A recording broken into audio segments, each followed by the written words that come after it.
हाँ जी दोस्तों, कैसे हैं आप सब। Welcome to the Prince Aadvanshi vlogs. Once again मैं फिर आज इवनिंग का व्लॉग्स डाल रहा हूँ। बहुत अच्छे से प्यार दे रहे हैं, ऐसे ही प्यार देते रहिए ज़्यादा से ज़्यादा, क्योंकि अभी मैं मेरे घर के साथ में एक पार्क है, आज मैं यहीं वॉक करने आया था।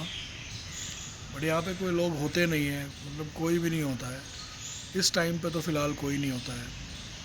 सिर्फ़ और सिर्फ पेड़ पौधे, पक्षी, चहचहाती चिड़ियाएँ, गिलहरी, शुद्ध वातावरण, साफ़ हवा और पेड़ों से मिलने वाली ऑक्सीजन और ढेर सारे मच्छर। और मच्छर इतने कि बढ़िया, बहुत तगड़े तगड़े मच्छर हैं यहाँ। तो मच्छरों का तो खैर इलाज हो ही नहीं सकता, कुछ कर लो मच्छर जाने के नहीं है, ये रहते ही रहते हैं, इतनी कोशिश कर लो। और घर में तो खैर हमारे नहीं है, घर में तो हर चीज़ अवेलेबल है, सब चीज़ें लगी हुई हैं, तो इसलिए मच्छरों का इतना आतंक नहीं है, इतना क्या ज़रा सा भी नहीं है। बाहर निकलते तो मच्छर आते ही आते हैं। तो ये पार्क जो है, इसमें कोई आता जाता नहीं है, वो सामने राइट जाके मेरा घर है।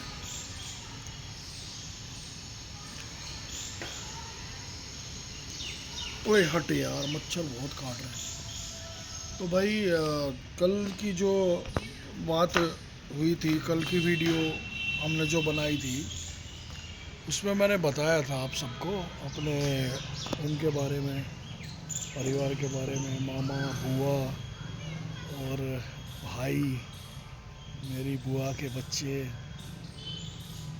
और मेरे मतलब मामा के बच्चे, उन सब के बारे में मैंने बता दिया था आपको, है ना। देख सकते हो ये पेड़ इतना पुराना है, मैं छोटा सा था तब भी इसकी इतनी बियर्ड्स थी, और अब भी देखो कितनी तगड़ी तगड़ी बियर्ड्स हैं। अब ये तो बिल्कुल लाल बियर्ड्स है। पेड़ों से बड़ा प्यार है मुझे। ये पेड़ जो है, ये बरगद का पेड़ है, बनियान ट्री। और पेड़ों से मुझे इतना लगाव है, ख़ास तौर पे मेरा फेवरेट पेड़ है बनियान ट्री, बरगद का पेड़। बरगद के पेड़ के पास मैं जब भी आता हूँ, मुझे ऐसा लगता है कि यार कुछ है पेड़ में। पेड़ों से कुछ एक एनर्जी मिलती है मुझे, बहुत अलग एनर्जी मिलती है। जैसे मैं गुजरात गया था बहुत टाइम पहले, जब गुजरात गया था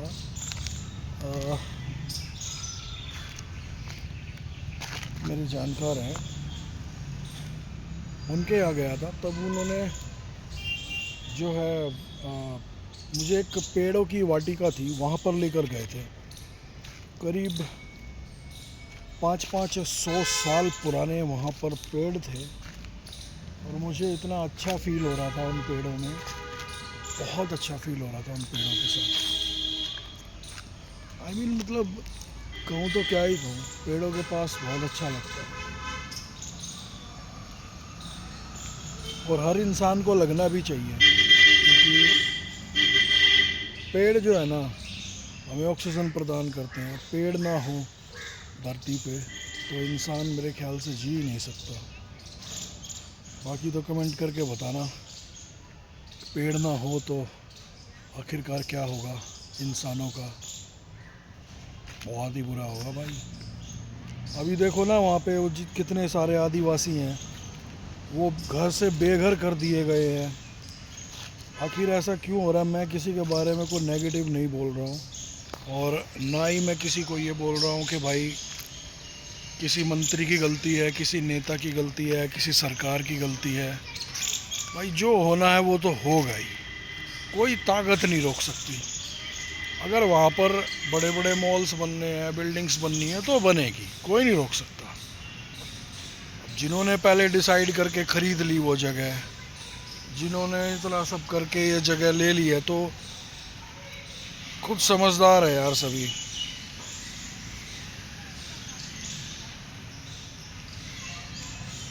दुख तो काफ़ी हुआ, लोगों बेघर हो गए, कुछ लोग तो जल सत्याग्रह कर रहे हैं, कुछ लोग मैंने वीडियोस देखे हैं, कुछ लोग पानी में चिता बनाकर उसमें लेट चुके हैं, कुछ लेडीज़ें मतलब गले में फांसी लगा के पेड़ पर बांध चुकी हैं रस्सियाँ, बच्चों को ऐसे कीचड़ों में लेटा रखा है कई कई दिन से, भूखे प्यासे लोग वहाँ पर परेशान हो रहे हैं। और परेशान के साथ साथ मनुष्य यानी इंसान क्या ही होता जा रहा है, कुछ समझ नहीं आ रहा भाई। कुछ भी होता जा रहा हो, अपन ठीक है, ठीक है, अपन ठीक है, अपनों के लिए अच्छा सोचते हैं, अपनों को प्यार करते हैं, अपनों को तकलीफ़ नहीं होने देते, अपनों को तकलीफ़ होती है तो बात करते हैं कि भाई क्या तकलीफ़ है, अपनी तो ये फितरत है। हाँ लेकिन हम यानी मैं तकलीफ़ में होता हूँ तो काफ़ी है, इतना ही बता देना।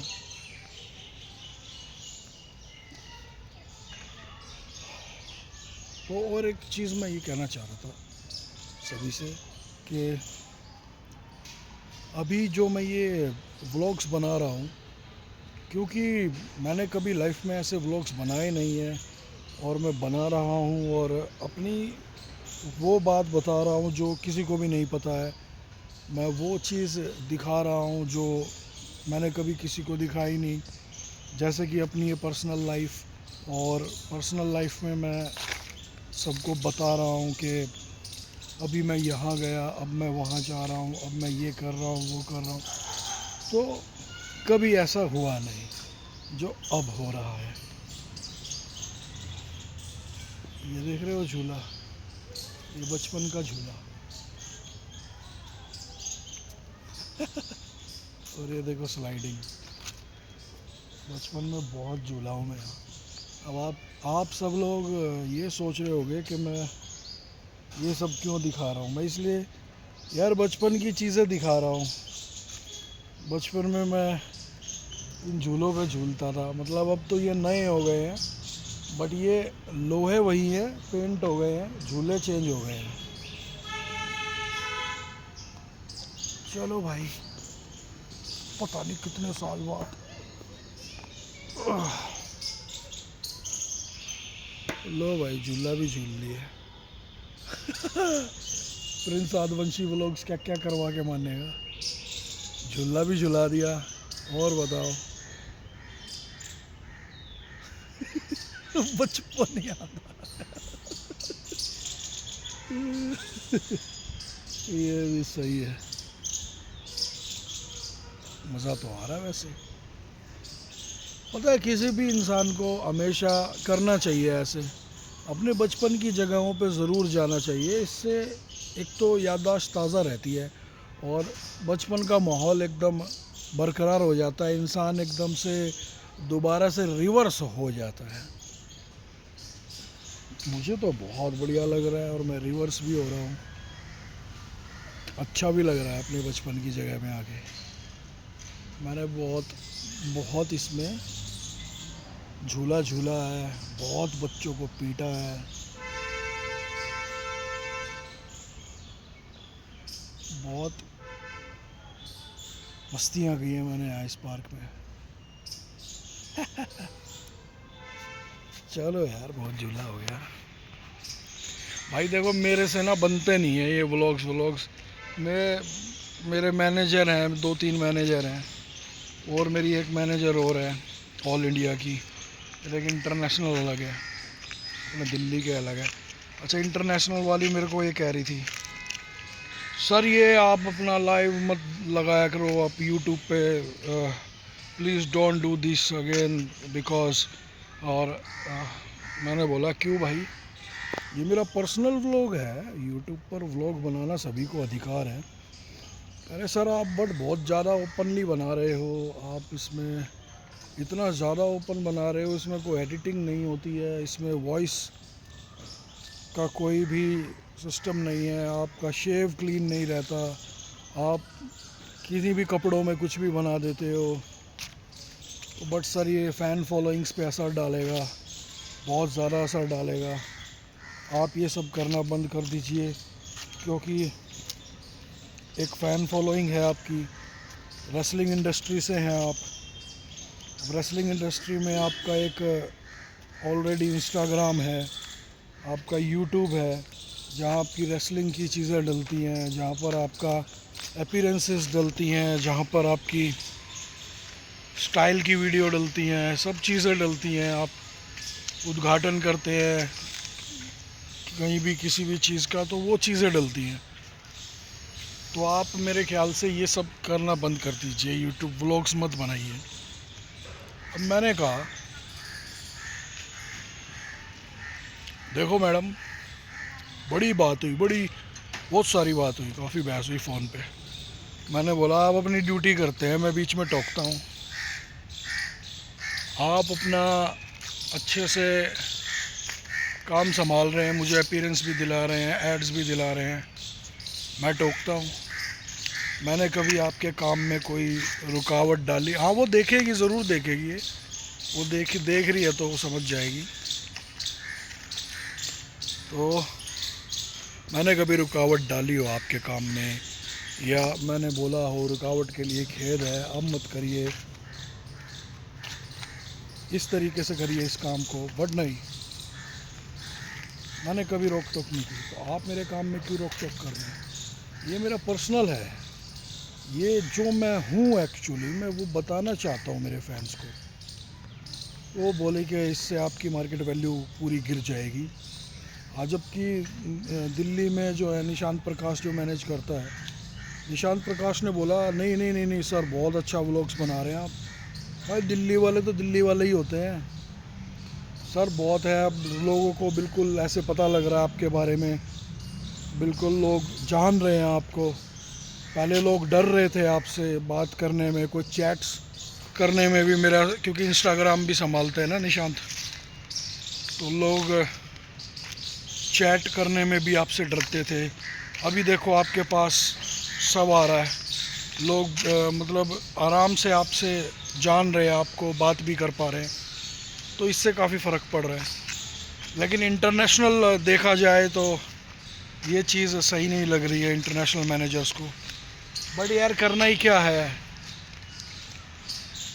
अपने दिल्ली में है, बढ़िया है, मौज मार रहे हैं, बढ़िया। घर के बाहर पार्क है, घूमो फिरो मौज लो। इतना पुराना पेड़ है, इससे इतनी एनर्जी मिलती है जिसे कोई हद नहीं। तो फिर मैंने भी यही कहा कि भाई मैं रोक टोक नहीं करता, तो आप भी मत करो। और दूसरी चीज़ कि बात ये भी नहीं है कि भाई रोक टोक की हो या कुछ भी, मुझे अच्छा लगता है, बट मेरे को आता नहीं है कुछ बोलना। जो भी मैं बोल पा रहा हूँ, जो भी मैं कर रहा हूँ, वो जो मुँह से निकलता है, जो दिल में है, वही मुँह पे है, वही मैं बोलता हूँ। कुछ इसमें ऐसा नहीं कि भाई मैं कुछ बनावटी बना के या कुछ ऐसा बोल रहा हूँ। जो है सामने है, जो मुंह में आता है, दिमाग में, दिल पे आता है, वही बोल देता हूँ। तो मेरे को इसमें कोई ज़्यादा बोलना नहीं आता। हाँ, लेकिन मीडिया के सवालों का जवाब मैं अच्छे से दे देता हूँ। अब बात सारी क्या थी, उन्होंने पूछा, मैंने बोल दिया, और मुझे अच्छा लगता है ये बनाना, तो मैं इसलिए बनाता हूँ। तो उन्होंने भी फिर बोला ठीक है सर, आपको अच्छा लगता है तो अब इसमें हम क्या ही कर सकते हैं, बट कोशिश करेंगे हम। आप ये कोशिश करिए कि ये जो है प्रिंस आदिवंशी व्लॉग्स इंस्टाग्राम पे ना डालें आप।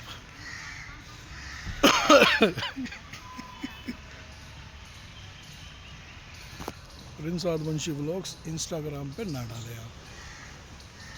अब इंस्टाग्राम पे तो स्टोरियाँ हैं, मैं तो जो डाल देता हूँ। अभी देखो कोई स्टोरी डली नहीं रही है, क्योंकि उनके हाथ में है ना, वो अपने हिसाब से डालते। क्योंकि अभी मैं उद्घाटन ले ही नहीं रहा, मुंबई के बहुत सारे प्रोग्राम थे, वो भी मैंने नहीं लिए। एक तो मुंबई में पानी भरा हो, मेरी मम्मी नहीं जाने देती, बारिश बहुत है, मम्मी ने क्लियर मना कर दिया, नहीं जाना तो नहीं जाना, बात करो। अब फिर मैं क्या ही बोलता मम्मी के आगे। फिर उसके बाद और भी बहुत सारी चीज़ें अभी, और गुजरात के भी हैं, आ रहे हैं, बहुत काम आ रहे हैं, गुजरात भी मैं जाने वाला हूँ। और इसके अलावा पंजाब के भी आ रहे हैं। वो अभी मूड नहीं है, अभी मैं और 2-4 दिन खुद के साथ बिताना चाहता हूँ, क्योंकि मुझे पता है बिज़ी तो बहुत रहना ही होना है। तो अभी जो है अपना वक्त जो है वो खुद के साथ ही बिता रहा हूँ ज़्यादातर। टाइम मुझे मिलता नहीं है, तो जबकि व्लॉग्स में वीडियो डालनी होती है शाम को 7 बजे, और मेरे को टाइम नहीं मिल पाता। 7:15 पे तो मैं अपने घर ही आया था। फिर सैंडो उतार के, निक्कर पहन के, चप्पलों में ही मैं आ गया घर की ड्रेस में। ये तो सामने घर है। तो ये सारा सीन था। तो अब जो है ये व्लॉग्स में मैं जो बताता हूँ अपने बारे में सब कुछ, तो ये मैं कुछ इसीलिए भी बताता हूँ कि यार जो आने वाली मेरी जनरेशन्स हैं, और जैसे हमारे ख़ानदान के, हमारे परिवार के बच्चे बड़े हो रहे हैं, वो सब भी देखे हैं। क्योंकि अभी तो मैं मेन चीज़ें अभी इसमें डाल नहीं रहा, बहुत सारी चीज़ें ऐसी हैं अभी जो मैं इसमें बताऊंगा आप सबको। जैसे सिंगिंग के बारे में, मैं सिंगिंग भी कर लेता हूँ, बट मैं दिखाऊंगा आपको राग, जितने भी राग होते हैं हारमोनियम पे दिखाऊंगा। टाइम नहीं मिल पा रहा, कल परसों में टाइम मिलेगा तो दिखाऊंगा। हारमोनियम पे सिंगिंग और बहुत सारी चीज़ें, मैमिकरी। मतलब बचपन से मैं और मेरे भाई जो है स्टैंड अप कॉमेडी करते थे। मैं बात कर रहा हूँ बहुत पुरानी, और स्कूल से ही स्टैंड अप कॉमेडी करते थे मैं और सचिन भाई। फिर हमें स्टेज मिल जाते थे। स्टेज पर जो है स्टैंड अप कॉमेडी का मज़ा ही अलग होता था, जिसमें मेमिक्रीज करते थे हम, और सॉन्ग्स पर परफॉर्म करते थे, थिएटर करते थे, लाइव थिएटर। जैसे वो एक गाना सुना है आपने, यक चतुर नार करके सिंगार, अपने ही जाल में फंसत जात, हम हंसत जात, अरे ए चतुर नार बड़ी होशियार। इसमें मैं महमूद बनता था। महमूद साहब बहुत लीजेंड है बॉलीवुड के। सचिन भाई बनते थे किशोर कुमार। आइयो धाम, हुम धाम, हुम धाम धाम धाम दो, हुम दो, हुम दो, हुम अम्मा, हुम बुम, हुम बुम, हुम बुम बुम बुम बुम बुम। तो ये किशोर कुमार सचिन भाई बनता था। वैसा ही हेयर स्टाइल करके यहाँ से बीच की मांग का बड़ा फैशन चला था यार एक बार, तो सचिन भाई वही करता था। बीच की मांग निकाल के हम स्टेज पे करते थे। सांस्कृतिक कार्यक्रम होते थे, आदिवासी वीर सेना के होते थे, उनमें अपन स्टेज पे परफॉर्म करते थे, थिएटर करते थे, लाइव सब थिएटर थे उस टाइम पे। तो बस ये था, स्टेज पे चढ़ो और बस करना है। हम लोग प्रैक्टिस भी करते थे मेरे साथ। हम भाई इतने सारे थे, हमें किसी बाहर के डांसरों को बुलाने की ज़रूरत ही नहीं पड़ती थी, ना ही बाहर के किसी सिंगरों को बुलाने की ज़रूरत पड़ती थी। ओए जड़े क्या मजबूत हैं। और ना ही किसी को बाहर से बुलाने की ज़रूरत पड़ती थी। भाई अपने आपस में इतने भाई हो जाते थे। तो जैसे लाला भाई है, प्रेमो बुआ का बेटा लाला भाई जो है, लाला भाई हमने तीन ग्रुप का डांस किया। कौन सा डांस था वो? कोई कहे कहता रहे कितना भी हमको दीवाना, हम लोगों की ठोकर पे है ये ज़माना। तो ये जो था, इसमें लाला भाई बनता था, अक्षय खन्ना, सचिन भाई बनता था, आमिर खान, और मैं बनता था सैफ अली खान। तो ये हम तीनों प्रैक्टिस करके स्टेज पे खुद ही कर लेते थे। और उन दिनों डांस टीचर भी नहीं होते थे, हम खुद ही वीडियो देख देख के अपन लोग सीख लेते थे। एक दो बार वीडियो देखी, फिर उसके बाद खुद ही स्टेप बना लिए। चतुरनार पे भी अपन लोग ऐसे ही करते थे। मैं महमूद बनता था हारमोनियम के साथ, सचिन भाई, किशोर कुमार, तो उसमें भी ऐसे ही। और चतुरनार तो एक बार एक थिएटर में हमने चतुरनार तो लाला भाई को बना दिया, परवीन प्रेम बबुआ का लड़का भाई साहब, उसको बना दिया हमने चतुरनार।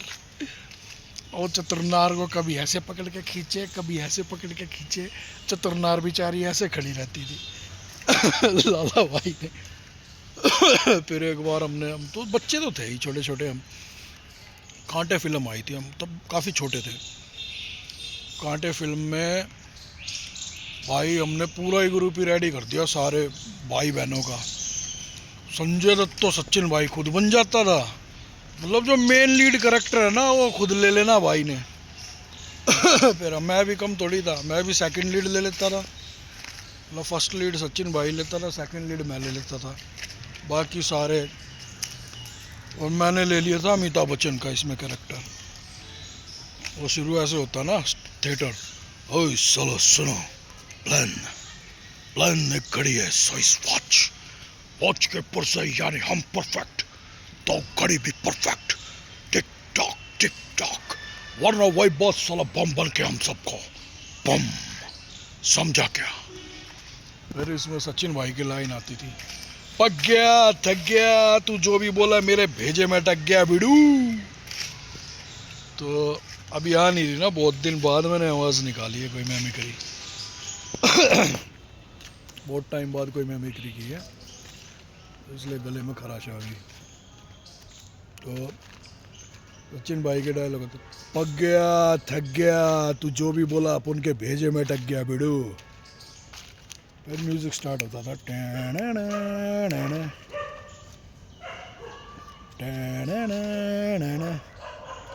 वो गाना सुना, छोड़ना छोड़ना छोड़ना रे, छोड़ना छोड़ना छोड़ना रे,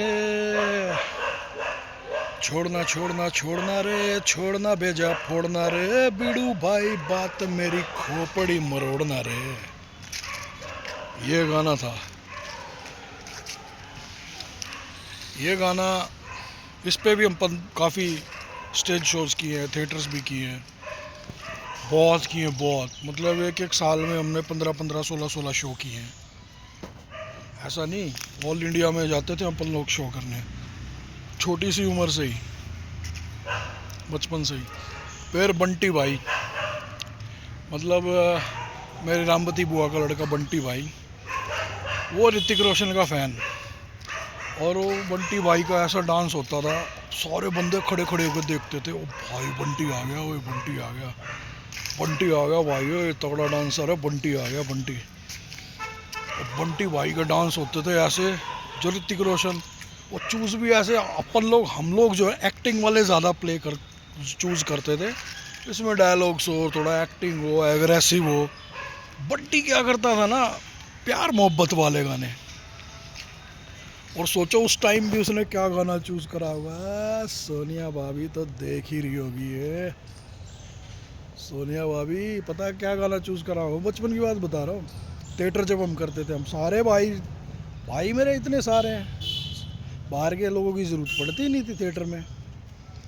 तो भाई क्या होता था ना, वो उसने गाना कौन सा चूज़ करा होगा बता दो।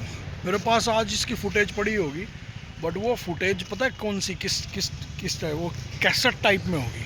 इसकी फ़ोटो तो है, बट कैसेट टाइप में फुटेज होगी वो। अब कैसेट की पहले डीवीडी सीडी तो बन जाती थी, अब कहाँ, क्या पता नहीं कहाँ से, कितना टाइम किसके पास है यार। इसके लिए तो पूरा फुल टाइम बनाना पड़ेगा, निकालना पड़ेगा। और एक ही थिएटर थोड़ी था यार, बहुत सारे थिएटर थे, कितनी कैसेटें पकड़ूंगा। तो क्या था, सोनिया भाभी सुन रही हो, देखो बंटी ने गाना कौन सा चूज़ किया होगा उस थिएटर में पूरा परफॉर्म करने के लिए। पूरा डांस परफॉर्म था, तो डांस परफॉर्म था, कह दो ना यू आर माई सोनिया। सोचो, बंदे ने परफॉर्म भी सोनिया वाले गाने पे डांस किया, शादी भी सोनिया से करी। और खैर ये खुशी की बात है, आज हमेशा ऐसे ही खुश रहें, सक्सेस रहें। तो इस बात का कहने का मतलब तात्पर्य यह था कि देखो, बंटी भाई का सबसे डिफरेंट सिस्टम था और वो हमेशा ऐसी चीज़ें चूज़ करता था जो कोई भी नहीं करता। अब कोई मेरे को कहे ऋतिक रोशन का डांस कर ले, पहले तो मैं कर लेता था, स्लिम ट्रिम था, मॉडल था, मैंने बहुत शोज़ किए हैं, FTV के भी और भी बाकी चीज़ों के बहुत शोज़ किए हैं, मॉडलिंग की है, गोवा में भी जॉकी के भी बहुत शो किए हैं। तो उस टाइम पे 6 पैकेट एब्स थे, मैं रेसलर नहीं था, मॉडल था, एक्टर था, थिएटर आर्टिस्ट था, डांसर था। अभी कोई कह सकता है कि मैं डांस भी करता था। तो हम लोग तो भाई ऐसे चूज़ कर लेते हैं गाने गुने जिसमें एक्टिंग हो, पर वो बंटी भाई क्या ना ऐसी चीज़ें चूज़ करता था और आज भी उसका यही है, वो ऐसी चीज़ें चूज़ करता है कि भाई हटके बिल्कुल अलग। अब ऋतिक रोशन के गाने पे कोई सोचेगा डांस करने के लिए? ऋतिक रोशन के गाने पे भाई मेरे जैसा बंदा आज की डेट में कूद तो जाऊंगा मैदान में लेकिन भाई अपने नहीं है बस की ऋतिक रोशन का डांस करना। हाँ, लेकिन फिर मैदान में कूद के तो करके भी छोड़ देंगे। लेकिन बंटी भाई का ये था ना, वो ऐसे ऐसे गाने चूज़ करके लाता था भाई, उसमें ऐसे ऐसे तगड़े तगड़े स्टेप मारता था, मज़ा आता था। बाद में भी हम कहते थे आ भाई बंटी क्या डांस करा, मज़ा आ जाता था यार। वो भी टाइम था, मतलब स्टार्टिंग से ही जीन्स में भी था और बचपन से ही मेरे जो उस्ताद जी थे स्वर्गीय श्री जागेराम पहलवान जी, संत भी थे वो, और बाद में पहलवानी छोड़ के उन्होंने दीक्षा ली थी गुरुजी से और वो संत बन गए थे। फिर पूरी ज़िंदगी संत साधना में बिता दी उन्होंने, परमात्मा के नाम में, आदि पुरुष में नाम में और आदि पुरुष की ज्योत में फिर वो लीन हो गए। तो भाई इतने चक्कर काट लिए मैंने पेड़ के, फेरों से भी ज़्यादा। तो सारी बात ये है, सारी बातों का तोड़ एक ही तोड़ है कि मेरी परिवार, मेरी फैमिली, मेरे भाई, मेरी बहन, हम सबका कोई तोड़ नहीं है। एक ही बात है, सब बातों का एक तोड़। क्या बोला मैंने? कोई भी तोड़ नहीं है हमारा। पीछे से देखो कुत्तों की कितनी तगड़ी आवाज़ आ रही है, सभा का बुलावा हो गया इनका, टाइम होता है कुत्तों का। अभी देखो एग्जैक्ट 30 सेकंड के लिए कहीं भी आपकी गलियों में कुत्ते होंगे ना, 30 सेकंड, 4 पहर में, सुबह, दोपहर, शाम और रात, 4 पहर में कुत्ता 30 सेकंड के लिए ग्रुप बना के ज़रूर यूँ ज़रूर करेगा। रीज़न बताता हूँ इसका, अपनी एकता दिखाते हैं ये, अपनी एकता दिखाते हैं कि हमारी एकता है ये। और कुछ लोग सोचते हैं भाई ये भूत बात को देख के आऊ आऊ करते हैं, ऐसा कुछ नहीं है, अपनी एकता दिखाते हैं। साइंटिफिक है, थोड़ा सा दिमाग लगाना। तो ये जानवर अपनी एकता दिखाते हैं, तो हम अपने परिवारों के लिए एकता क्यों नहीं दिखा सकते? इसलिए बार बार कहता हूँ, परिवार को हमेशा एकजुट बना के रखो। परिवार को कभी भी ऐसा महसूस मत होने दो कि हम तुम्हारे साथ नहीं हैं। चाहे तुम्हारी जेब में पैसा हो या ना हो, चाहे तुम उस काबिल हो या ना हो, लेकिन ये चीज़ दिखाओ कि परिवार के हम साथ खड़े हैं, हमेशा खड़े हैं, हमेशा के लिए हैं। बस कोई जीवन में काम नहीं आने वाला, परिवार, खानदान, भाई बहन, ये सब बहुत काम आने वाले हैं। और ये सब जो ज्ञान की बातें हैं ना, ये सिर्फ यही मिलेगी प्रिंस आदिवंशी व्लॉग्स में। तो ठीक है दोस्तों, आधा घंटा भी होने वाला है, आधे घंटे का व्लॉग्स ही बनाता हूँ मैं। मच्छर भी बहुत काट रहे हैं, ओडोमॉस भी नहीं लगाई ना, ओडोमॉस की और ब्रांडिंग होगी क्या होने दो।